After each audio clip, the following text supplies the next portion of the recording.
දෙවියන් වහන්සේ ඉදිරියේ සැබවින්ම ඔබ විශේෂ කෙනෙක්ද? මදරණීය අම්මේ තාත්තේ දුවේ පුතේ, ඇත්තටම දෙවියන් වහන්සේ ඉදිරියේ අපි විශේෂ අයද වෙන්න ඕනි. දෙවියන් වහන්සේ ඉදිරියේ අපි විශේෂ අයද වෙන්න ඕනි. විශේෂ අයද සම්පූර්ණ අයද වෙන්න ඕනි. ඔබ විශේෂයිද? ඔබ සම්පූර්ණද? දෙවියන් වහන්සේ ඉදිරියේ අපි කවුරුද වෙන්න ඕනේ? කවුද වෙන්න ඕනේ? විශේෂ කෙනෙක්ද? එහෙමත් නැත්නම් සම්පූර්ණ කෙනෙක්ද? කවුද වෙන්න ඕනේ? මේ කුරුස ගමන පුරාවටම ජේසු දෙවියන් වහන්සේට විශේෂ කෙනෙක් වුණාද? එහෙමත් නැත්නම් සම්පූර්ණ කෙනෙක් වුණාද? දේව තාත්තට මේ දේව පුතා මේ කුරුස ගමන පුරාවටම විශේෂ පුතෙක් වුණාද? එහෙමත් නැත්නම් සම්පූර්ණ කෙනෙක් වුණාද? සම්පූර්ණ පුතෙක් වුණාද? දෙවියන් වහන්සේට උන්වහන්සේ විශේෂ කෙනෙක් වුණාද? සම්පූර්ණ කෙනෙක් වුණාද? මා විශ්වාස කරනවා ජේසු මේ කුරුස ගමන පුරාවටම විශේෂ කෙනෙක් වුණේ නැහැ. විශේෂ කෙනෙක් වුණා නම් ජේසු ඔහොම කුරුසේක නතර වෙන්නේ නැහැ. හැබැයි ජේසු දෙවියන් වහන්සේගේ කැමැත්තට සැලැස්මට කීකරු වෙලා කරනගත්ත මේ කුරුස ගමන පුරාවටම උන්වහන්සේ සම්පූර්ණ කෙනෙක් වෙන්න හැම තප්පරයකදීම උත්සාහ කළා. එතකොට ඔබ විශ්වාස කරන්න ඕනි ජීවිතේ දෙවියන් වහන්සේට මගේ විශේෂත්වයෙන්, එහෙම නැත්නම් දෙවියන් වහන්සේ ඉදිරියේ මම විශේෂ කෙනෙක් වෙලා තේරුමක් නැහැ, වැඩක් නැහැ. දැන් ඔබ කොච්චර යහපතට ජීවත් වුණාද ඔබ හිතනවාද මම විශේෂයි කියලා? වෙඩි දීලත් විශේෂ කෙනෙක් වෙන්න බැයිද? මිනිමරලා විශේෂ කෙනෙක් වෙන්න බැයිද? පාතාලේ එහෙම නායකයෝ නැද්ද? විශේෂ නායකයෝ නැද්ද? එහෙම ජනප්‍රිය චරිත නැද්ද? ඕන් තරම් ඉන්නවා. විශේෂ වෙන්න පුළුවන්, ලේසි. විශේෂ වෙන්න පුළුවන්. ඒක යහපත් ක්‍රියාවක්ම කරන්න ඕනේ නෑ. කරන්න පුළුවන් නේ. පහත්ම වැඩ කරන්න. ඔබ විශේෂ කෙනෙක් වෙනවා. දවසින් තප්පරෙන් එක මොහොතෙන් එක රැයෙන් ඔබ නේ ලෝකෙම ප්‍රසිද්ධ වෙනවා. ජනප්‍රිය වෙනවා. ඒතර හැමදෙස්සෙම කතෝලික අපි දෙවියන් වහන්සේ හොයන අපි අදාහගත යුතු සත්‍යතාවය තමයි අපි දෙවියන් වහන්සේගේ නාමයෙන් දෙවියන් වහන්සේ ඉදිරියේ විශේෂ කෙනෙක් වෙනවට වඩා අපි වෙන්න උත්සාහ කරන්න ඕනේ සම්පූර්ණ කෙනෙක්. එතකොට සම්පූර්ණ කෙනෙක් වෙන්නේ කොහොමද දෙවියන් වහන්සේ ඉදිරියේ කියන කාරණාවට ජේසු මේ කතාව ඇතුලේ, මේ පාස්කු අභිරහස, මේ පාස්කු කතාව ඇතුලේ උත්තරය අපිට දීලා ඉවරයි. සෙන්සුරාදා උදේ මට කෝල් එකක් ආවා අම්මා කෙනෙක්ගෙන්. මේ අම්මා කියනවා ෆාදර් පොඩි දුවක මම දැන් තරහ වෙලා ඉන්නේ. මෙටිගේ මම තරහ වෙලා ඉන්නේ. මම තරහ වෙන්නගෙන ඉන්නේ. මම ඇහුවා ඇයි අම්මේ තරහ වෙලා ඉන්නේ? මේ අම්මා කියනවා ෆාදර් පොඩි ඉඩමක කේස් එකකට මේ ලොකු දුවට පොඩ්ඩක් වැඩියෙන් දුන්නා, මොකක් හරි ප්‍රමාණයක් වැඩියෙන් දුන්නා කියලා. දැන් පොඩි දුව අම්මත් එක්ක තර්ක කරලා. ඇයි අක්කට විතරක් එහෙම කරන්නේ? ඇයි අක්කට දුන්නේ? ඇයි අක්කා විතරද ඔයාගේ දුව?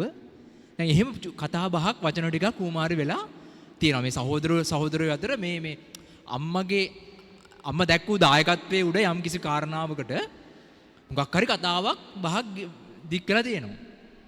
ඒතර අවසානයේ මේ දුව අහලා තියෙනවා අම්මගෙන් ඔය ඇත්තටම මගේ අම්මද කියලා. ඔය ඇත්තටම මගේ අම්මා නම් එහෙම කරන්නේ නැහැ. ඇත්තටම මගේ අම්මද කියලා තමයි ප්‍රශ්නේ අහලා තමයි ෆෝන් එක තියලා තියෙන්නේ. දැන් මෙයා ඉන්නේ රට.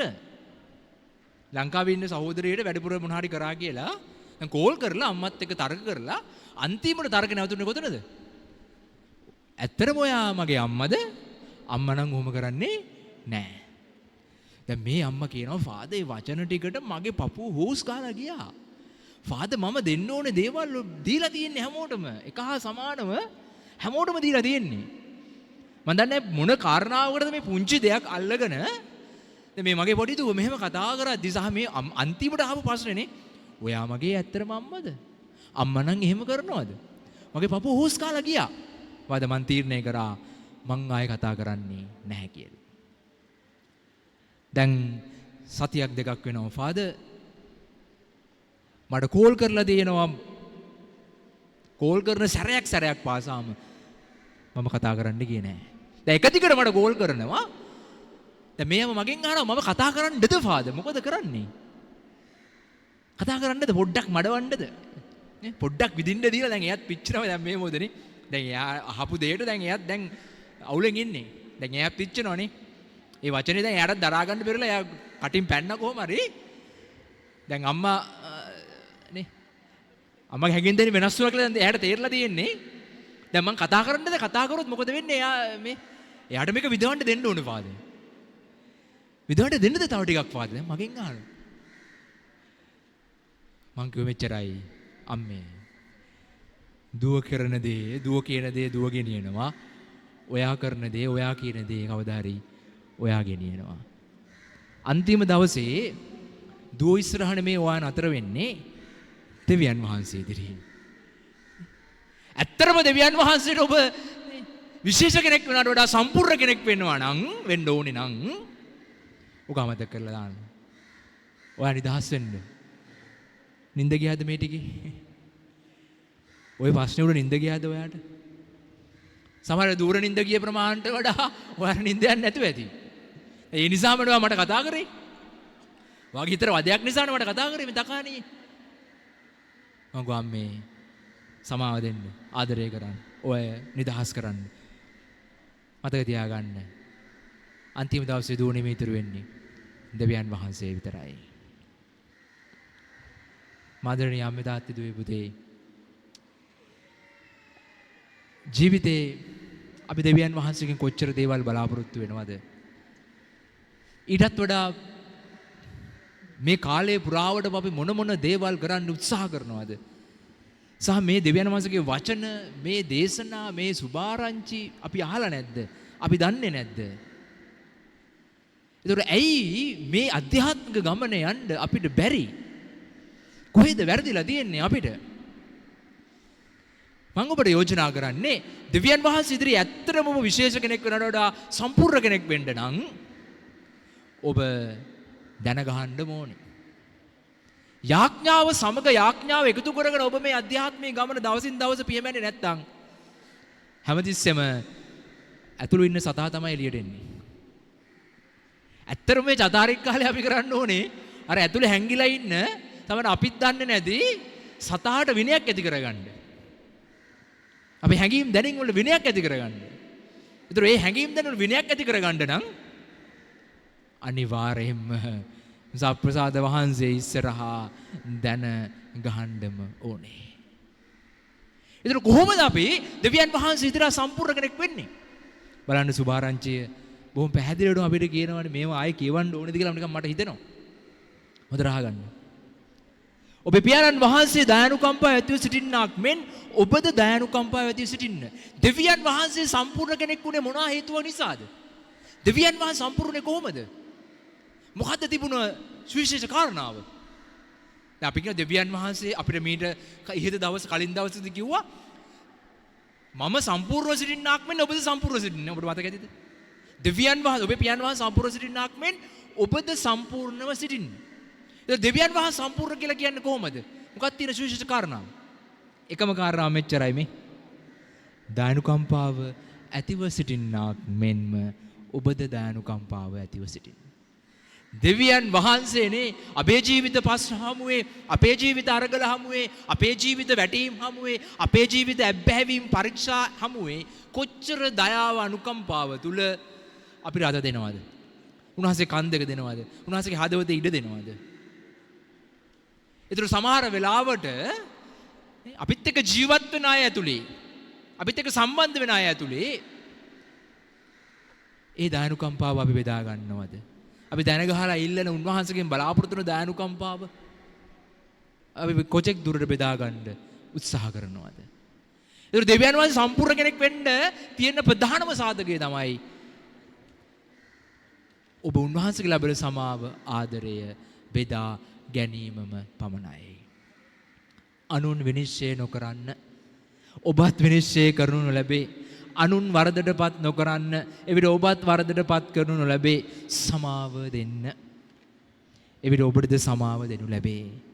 අනුන්ට දෙන්න, එවිට ඔබටත් දෙනු ලැබේ.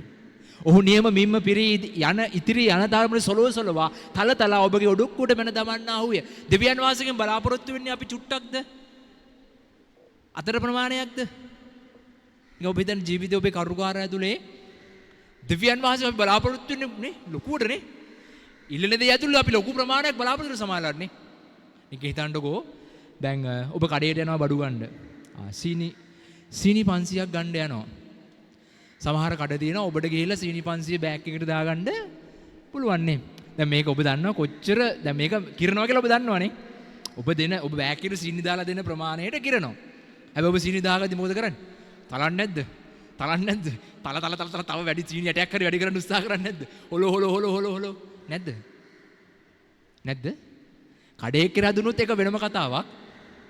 ඔබට දාගන්න දුන්නොත් තල්ල හොලෝ නෙවිලං කල්නේ එහෙමනේ. පුළුවන් තරම් උපරිමට දාගන්න උත්සාහ කරන්නේ නැද්ද? ඔය වැඩි ලස්සනට තේරෙනවා අයිස්ක්‍රීම් කන අය. ඔබ අයිස්ක්‍රීම් කන්න ආස කෙනෙක් නන්නේ. දැන් අයිස්ක්‍රීම් දන්සලක් තියෙනවා. හරිද? දන්සලකුත් දෙමේ අයිස්ක්‍රීම් කඩයක් තියෙනවා. දැන් ඔබ අයිස්ක්‍රීම් කන්න ආසයි.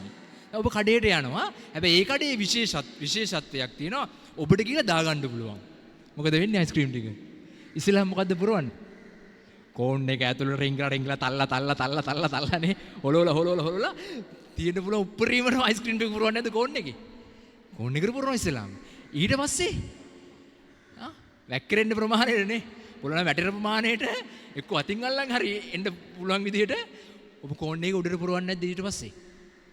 සාමාන්‍යයෙන් කඩේ එක්කනවා උඩට පුරවලා දෙද්දි කොහමද? ඇතුළට පුරවලා දෙන්නේ. කෝන් එකේ ඇතුළට පුරවලා දෙන්නේ. නැහැ නේද? ඔබ උඩ අයිස්ක්‍රීම් ටික කෑවට පස්සේ කෝන් එක කාගෙන අඩේ මේක ඇතුළට අයිස්ක්‍රීම් දාලා නැහැ නේ. ඇතුළේ නැහැ නේ අයිස්ක්‍රීම් නේ. කෝන් එකේ හිස්නේ. නැද්ද? හැබැයි මම ඔබෙන් අහන්නේ ඔබට වැඩිලා අයිස්ක්‍රීම් ටික දාගන්න දුන්නොත් කොච්චර ඔබ තල්ලා හොලවලා ඔබ දාගන්න උත්සාහ කරනවද? සමහර වෙලාවට දෙවියන් වහන්සේගෙන් බලාපොරොත්තු වෙන දේ ඇතුළේනේ. දෙවියන් වහන්සේගේ ඉල්ලන දේ ඇතුලේ අපි අරනේ තල්ලා බලලා හොලවලා නේ චප්ප කරලා පොච්ච කරලා නේ තියෙන බල ඔක්කොටම නේ. ඇයි? තව වැඩිපුර යමක් බලාපොරොත්තු වෙනවා. ඒතර දෙවියන් වහන්සේ අහන්නේ ඒකයි. ඔබ මගෙන් එච්චර ප්‍රමාණයට එච්චර දුරට මේ එච්චර බලාපොරොත්තු වෙනවා නම් ඔබ ලබන දේ ඇයි බෙදාගන්නේ නැත්තේ? ඔබ සමාව බෙදාගන්නේ නැත්තේ ඇයි? ඔබ හොය මින කිර මැන ඉන්නවා නන්නේ. එයා මට මෙහෙමයි කරේ, මෙයා මට මෙහෙමයි කරේ, මෙයා සමාව දුන්නේ නැහැ, මෙයා මට මෙහෙමයි කතා කරේ, මූ මට මේක කර දුන්නේ, අරකයි මේකයි කිර මැනනේ. එහෙම ඉන්න කිව්වොත් මොකද වෙන්නේ? දෙවියන් වහන්සේගෙන් ඔබ බලාපොරොත්තු වෙන්නේ තමයි ඔබ අප නාස්ති කරන්නේ, අප තේවන්නේ. ඒක ලස්සන වචනේ මේ. ඔහු නියම මිම්ම පිරී ඉදිරි යන තරමට ඒ සොලොසලවා තල ඔබගේ ඔඩොක්කුවට මැන දමන්නා වූය. ඔබ යම් මිම්මකින් මැන දෙන්නා වූද? අන්න ඔබ දෙන ප්‍රමාණයට තමයි ඒ මිම්මෙන්ම ඔබටත් ආපසු මැන දෙනු ලැබේයයි වදාළ සේක. අවසන් කරනවා. දෙවියන් වහන්සේට ඕන නෑ අපේ විශේෂත්වය. දෙවියන් වහන්සේට වෙන්න ඕනේ සම්පූර්ණ කෙනෙක්.